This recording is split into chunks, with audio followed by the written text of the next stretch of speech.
Hi, my name's Natalie Landsberg, and today I'm going to show off our final project for DevOps. Currently, I have open AWS to show off our nodes that are deployed to AWS instances, and which includes Checkbox and iTrust as production environments. So for each of these, we use AWS since we already had Jenkins server set up, and they all have their own public IP addresses, which are then put into our inventory file in Visual Studio Code. So if you were to do this yourself and set these up, you'd want to set up these IP addresses differently and use a different key pair file if needed, and SSH user if you're not using Ubuntu. So for these, Checkbox should already be up and running because I did that sooner, and we can check that right here. We can see that it's up and running. So we can go ahead and run the iTrust Ansible playbook that will set iTrust up for us.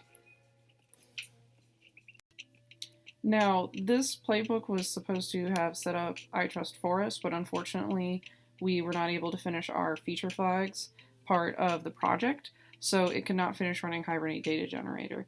But Rita's client was installed on that, and the intent was to be able to turn off the API for getting drugs so that if the Rita server had set the flag to off, it wouldn't be available. So if we SSH in, we can see that the Rita CLI, we can set endpoint active, which is our key, on, that's okay, and we can set it off. So Redis is indeed installed and the server is set up. So unfortunately, we were not able to get that feature to work. Now we'll move on to the clustering for the infrastructure operative checkbox and the monitoring that we did alongside that. So if we return back to the AWS console, we can see that we have these three checkbox nodes here, and they each have their own IP address. These, according to the checkbox YAML file, have checkbox installed on them, and they are used as nodes for our Kubernetes cluster.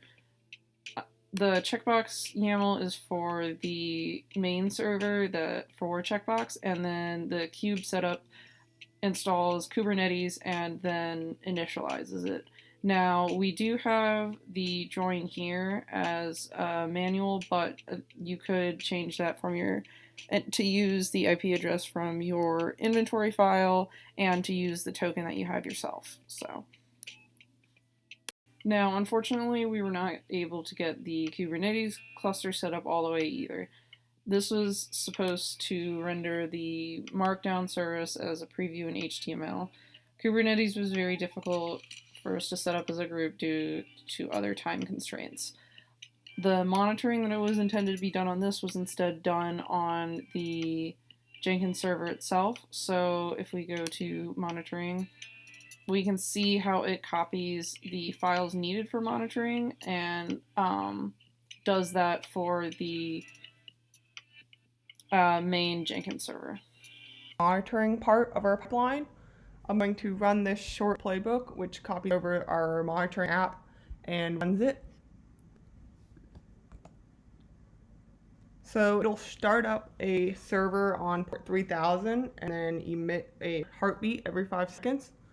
And we will see our page over here to the left get refreshed with CU and memory usage on our Jenkins server. And then we have these three nodes, which are the Jenkins server, our Checkbox server, and iTrust server.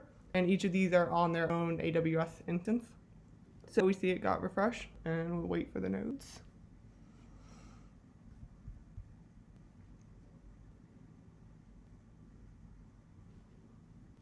Alright, so that's the demo. So for our feature flags and the Kubernetes cluster, we currently don't have those right now, but we are planning to finish those over this weekend. Thank you.